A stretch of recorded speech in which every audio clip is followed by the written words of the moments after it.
American, I need to talk to you. Your country is threatening the stability and security of Europe and Sweden, where I live.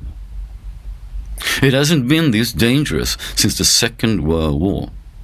The things your president and his cabinet is doing is an acute threat to me and to those I love. I will try to keep my feelings under control, but I'm scared and angry. This is for real. I'm 62 years old, an author, journalist, musician and audio producer living in Stockholm, Sweden.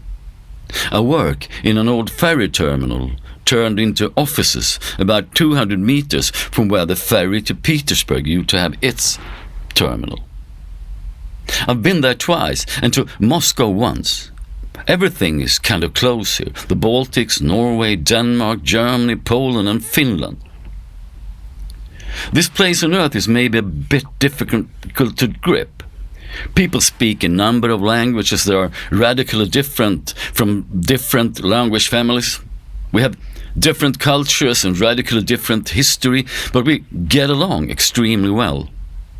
Most people here have personal connection to those other countries. My younger brother used to work in northern Norway, and I worked for another Norwegian company. Everything is close and culturally complex. But we manage, because we like it and we respect each other's. I grew up in a little industrial town where a third of the population was from Finland, or had Finnish origin. Some of my Swedish friends learned Finnish from our Finnish friends in the playing ground or on the street. And Finland would be one of the first victims if Putin would win in Ukraine. With relatives and friends over there, I can't let it happen, with at least trying to talk to you, the only ones that could stop this. 2 of my 3 kids are half Finnish. I love that country and the Finnish people and culture. Europe is a wonderful mosaic of cultures and languages, and that is threatened now by your president and his cabinet. It can seem hyperbolic, but this part of the world is in deeper trouble than it has been since World War II. BBC reports that the death toll in Ukraine is about 150,000 civilians and soldiers. Donald Trump's administration seems to have sided with Putin in a way that will risk more people's lives. Children die in Ukraine, old people, innocent people. And if nobody stops Putin, it will become worse. World War III? I don't know. I hope not, but it's not an impossibility. My oldest son has 2 kids in their early teens, and the middle one is having his first child in July. The youngest one is in the process of moving to his first apartment. They are all a big part of my life, my daily life, and I'm so proud of how they turned out. But what I feel is not only joy and pride. The thought of their future being crushed sometimes brings tears to my eyes. I've given my kids all the love and support I could give, but I couldn't give them a safe world.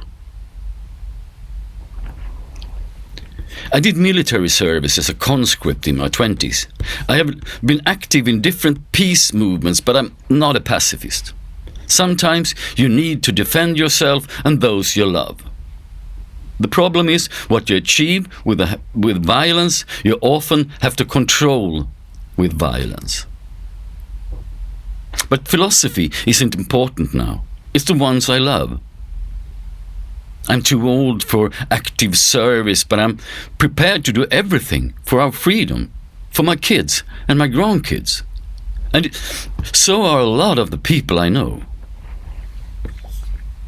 It's about protecting us, our cultural heritage and our freedoms, liberal democracy, press freedom, gender equality, support for people with disabilities, but also freedom to do stuff, express your sexuality and other identities, having free education all the way up to the university level, generous parental leave, good daycare and support for people who suffer.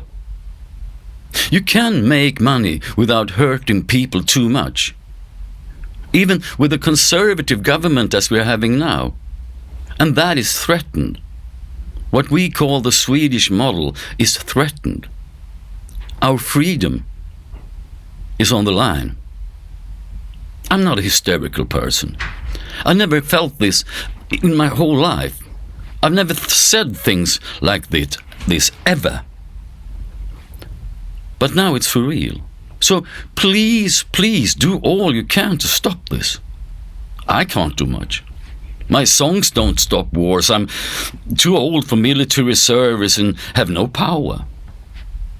I was put in the military reserve a decade ago. But we're talking to each other over here about it. At work, in the news, and with friends and family.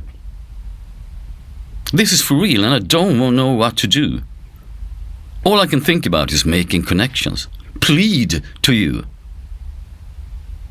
The forces Trump is letting loose are satanic.